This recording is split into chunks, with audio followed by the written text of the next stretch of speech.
आकाशवाणी मध्य प्रदेश से प्रस्तुत हैं प्रादेशिक समाचार।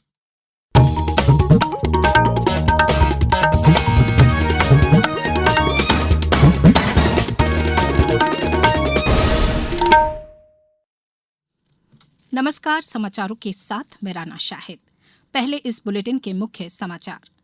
प्रधानमंत्री नरेंद्र मोदी ने कहा कि वर्ष 2030 तक भारत और न्यूजीलैंड के बीच द्विपक्षीय व्यापार हो जाएगा दोगुना।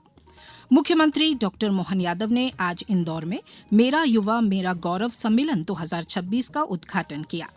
विश्व जनसंख्या दिवस पर आज प्रदेश में भी जन जागरूकता रथ और रैली के साथ विश्व जनसंख्या सप्ताह की शुरुआत हुई और अगले 24 घंटों के दौरान प्रदेश के कई जिलों में गरज चमक के साथ हल्की बारिश होने का अनुमान। अब समाचार विस्तार से। प्रधानमंत्री नरेंद्र मोदी और न्यूजीलैंड के प्रधानमंत्री क्रिस्टोफर लक्सन के बीच आज ऑकलैंड में प्रतिनिधिमंडल स्तर की वार्ता हुई। दोनों देशों ने रक्षा, पशुपालन एवं डेयरी, पर्यटन, खेल और आपदा प्रबंधन से जुड़े 5 महत्वपूर्ण समझौता ज्ञापनों पर हस्ताक्षर किए। इस अवसर पर प्रधानमंत्री मोदी ने विश्वास व्यक्त किया कि वर्ष 2030 तक दोनों देशों के बीच द्विपक्षीय व्यापार दोगुना हो जाएगा। प्रधानमंत्री ने यह भी बताया कि न्यूजीलैंड अगले 15 वर्षों में भारत में 20 अरब अमेरिकी डॉलर का निवेश करेगा।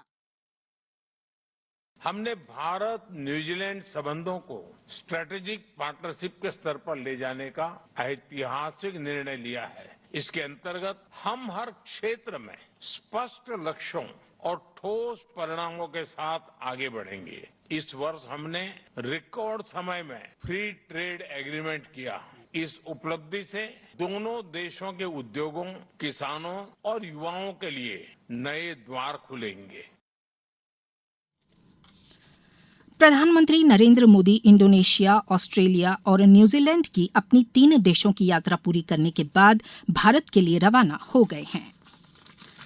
मुख्यमंत्री डॉक्टर मोहन यादव ने आज इंदौर में मेरा युवा मेरा गौरव सम्मेलन 2026 का उद्घाटन किया। इस कार्यक्रम में राज्य भर से लगभग 5000 युवाओं ने हिस्सा लिया। इस अवसर पर मुख्यमंत्री ने कहा कि वर्ष 2027 युवा कल्याण का वर्ष होगा। युवाओं को सरकार की योजनाओं से जोड़कर प्रदेश के विकास और उज्जवल भविष्य के निर्माण में उनकी भागीदारी को सशक्त बनाया जाएगा। 2027 हम युवा वर्ष मनाने जा रहे हैं। ऐसे में देश के अंदर सबसे युवा आबादी दुनिया की कहीं है तो भारत में है। हमारे राज्य में भी 2 करोड़ से ज्यादा युवा है। ऐसे में युवाओं को आने वाले समय में अपने प्रदेश की दशा क्या हो, उनकी सहभागिता क्या हो, उनके आइडिया क्या हो, शासन की सभी योजनाओं के पक्ष रखते हुए उसमें क्या सुधार किया जाना चाहिए, किस प्रकार से आगे बढ़ना चाहिए, पूरा अभियान चलाने के लिए जैसे बीते किसान वर्ष में भी हमने इंडस्ट्री के साथ किसानों की बात की थी, उसी परिकल्पना के आधार पर यह वर्ष डिक्लेयर किया था। वहीं महू के युवा किसान जितेंद्र पाटीदार ने अपने विचार साझा करते हुए कहा कि प्राकृतिक खेती एवं पर्यावरण संरक्षण किसानों की आत्मनिर्भरता का मजबूत आधार है। मार्केटिंग और डिजिटल तकनीक से प्राकृतिक उत्पादों को सीधे बाजार तक पहुंचाकर किसानों की आय बढ़ाई जा सकती है।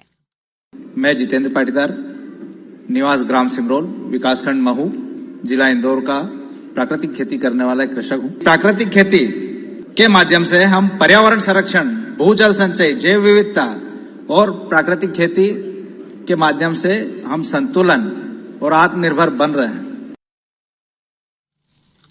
सम्मेलन का उद्देश्य राज्य के विकास और नीति निर्माण प्रक्रिया में युवाओं को शामिल करना था। कॉन्क्लेव में शिक्षा, खेल, कृषि और स्वास्थ्य सहित 10 प्रमुख क्षेत्रों पर चर्चा हुई। केंद्रीय गृह मंत्री अमित शाह आज नई दिल्ली में जयप्रकाश नारायण सार्वजनिक पुस्तकालय का शुभारंभ किया। इस अवसर पर श्री शाह ने युवाओं से पुस्तकालयों में जाने का आग्रह करते हुए कहा कि पुस्तकें व्यक्तित्व निर्माण में महत्वपूर्ण भूमिका निभाती हैं। श्री शाह ने कहा कि महान क्रांतिकारी और विचारक जयप्रकाश नारायण ने देश के विकास में महत्वपूर्ण योगदान दिया। उन्होंने कहा कि देश और उसकी जनता को समझने के लिए पढ़ने की आदत होना अत्यंत महत्वपूर्ण है। श्री शाह ने कहा कि पुस्तकालय राष्ट्र निर्माण का महत्वपूर्ण माध्यम है और इनके जरिए देश की संस्कृति और ज्ञान परंपरा की जानकारी लोगों तक पहुंचती है। अब समाचारों में वक्त है ब्रेक का।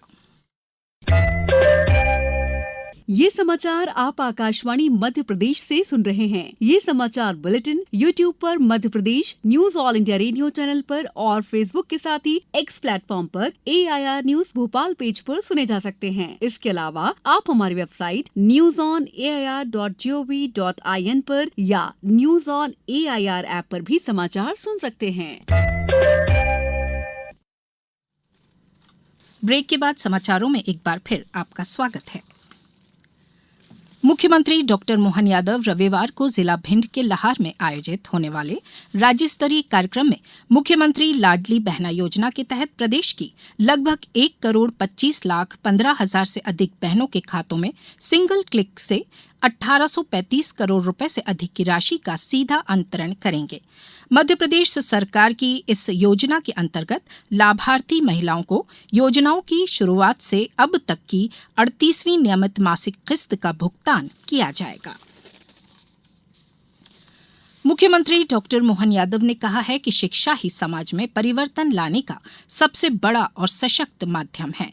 हमारे सांदीपनि विद्यालय, PM श्री स्कूल और प्रधानमंत्री कॉलेज ऑफ एक्सीलेंस के रूप में प्रदेश में शिक्षा की त्रिवेणी बन रही है। आज इंदौर में हिंद रक्षक पुण्योदय प्रकल्प के कार्यक्रम को संबोधित करते हुए मुख्यमंत्री ने कहा कि मध्य प्रदेश ने प्राथमिक स्कूली शिक्षा स्तर पर ड्रॉप आउट दर को शून्य करने की ऐतिहासिक उपलब्धि हासिल कर ली है। हमारे सांदीपनि विद्यालय मॉडल की पूरे देश में सराहना हो रही है। मुख्यमंत्री ने कहा कि हमारी सरकार बच्चों को विश्व स्तरीय शिक्षा प्रदान करने के लिए संकल्पित है। आज विश्व जनसंख्या दिवस है। प्रत्येक वर्ष 11 जुलाई को मनाया जाने वाला यह दिन बढ़ती जनसंख्या से जुड़ी चुनौतियों और अवसरों के प्रति जागरूकता बढ़ाने के लिए मनाया जाता है। इसका उद्देश्य जनसंख्या से जुड़े मुद्दों पर ध्यान केंद्रित करना और सतत विकास की दिशा में प्रयासों को प्रोत्साहित करना है। इस वर्ष विश्व जनसंख्या दिवस का विषय है युवाओं की आशाओं और आकांक्षाओं को साकार करना।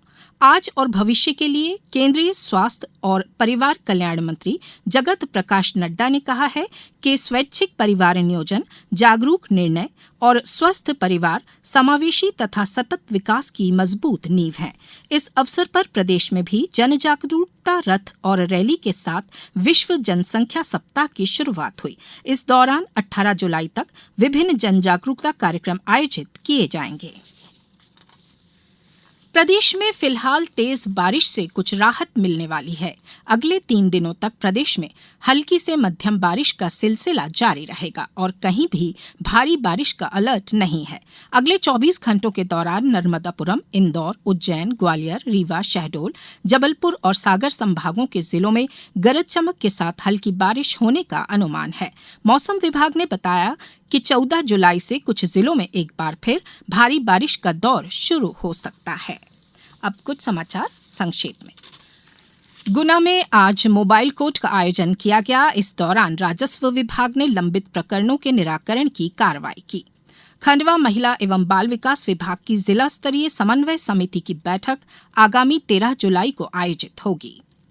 देवास जिले में डायरिया से होने वाली मृत्यु दर को शून्य पर लाने के उद्देश्य से स्टॉप डायरिया अभियान का संचालन किया जा रहा है। शिवपुरी जिले में दस्तक अभियान 14 जुलाई से 31 अगस्त तक जिले भर में संचालित किया जाएगा। नर्मदापुरम शिक्षित बेरोजगार युवाओं को निजी कंपनियों और स्वरोजगार योजनाओं से जोड़ने के लिए 15 जुलाई को नर्मदापुरम में युवा संगम रोजगार और स्वरोजगार मेले का आयोजन होगा। जबलपुर में व्यापार और उद्योग जगत में महिलाओं की भागीदारी को सशक्त बनाने के उद्देश्य से confederation of all India traders की विमेंस विंग का कार्यक्रम कल रविवार को आयोजित होगा। इस बुलेटिन में इतना ही। अगला बुलेटिन सुनिए सुबह 7:10 पर। नमस्कार।